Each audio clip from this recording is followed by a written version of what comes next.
देशभक्ति और राष्ट्रगीत को लेकर एक बार फिर सियासत और समाज में नई चर्चा शुरू हो गई है।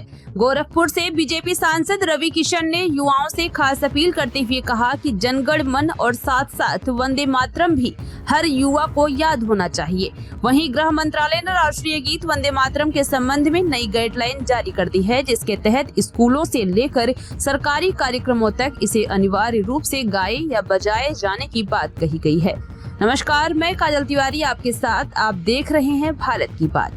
गृह मंत्रालय की गाइडलाइन के अनुसार अब सभी स्कूलों में दिन की शुरुआत वंदे मातरम से होगी, जबकि राष्ट्रीय ध्वजारोहण और राष्ट्रपति की उपस्थिति वाले कार्यक्रमों में भी राष्ट्रीय गीत प्रस्तुत किया जाएगा। इस बीच सांसद रवि किशन ने युवाओं से राष्ट्रगीत को याद रखने और उसकी परंपरा को आगे बढ़ाने की अपील की है। देखिए ये खास रिपोर्ट। देश की आजादी की भावना से जुड़ा राष्ट्रगीत वंदे मातरम एक बार फिर से सुर्खियों में है।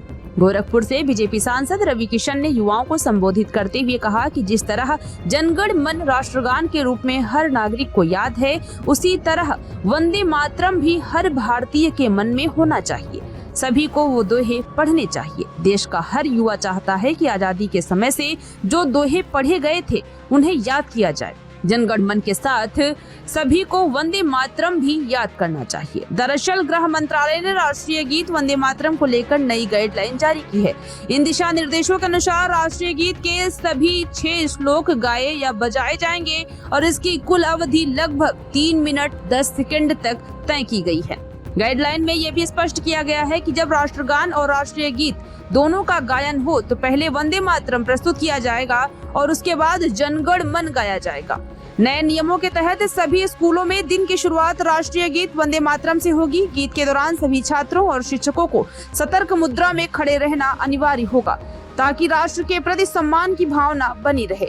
इसके अलावा राष्ट्रपति की उपस्थिति वाले कार्यक्रमों में उनके आगमन और प्रस्थान के दौरान भी वंदे मातरम बजाया जाएगा। साथ ही तिरंगा ध्वजारोहण के समय भी राष्ट्रीय गीत प्रस्तुत करने की व्यवस्था की गई है।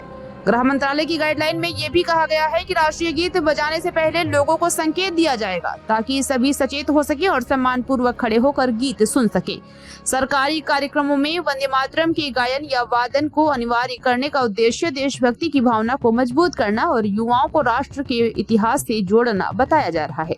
तो वहीं रवि किशन ने कहा कि युवाओं में राष्ट्रगीत को लेकर जागरूकता बढ़ रही है और बड़ी संख्या में युवा इसका स्वागत कर रहे हैं। उनका मानना है कि वंदे मातरम केवल एक गीत नहीं बल्कि देश की आजादी की आत्मा है। गृह मंत्रालय की नई गाइडलाइन और सांसद रवि किशन की अपील के बाद वंदे मातरम एक बार फिर से राष्ट्रीय चर्चा के केंद्र में है। अब देखना होगा कि स्कूलों और सरकारी कार्यक्रमों में इन निर्देशों को किस तरह लागू किया जाता है और युवा पीढ़ी इस पहल को किस रूप में अपनाती है।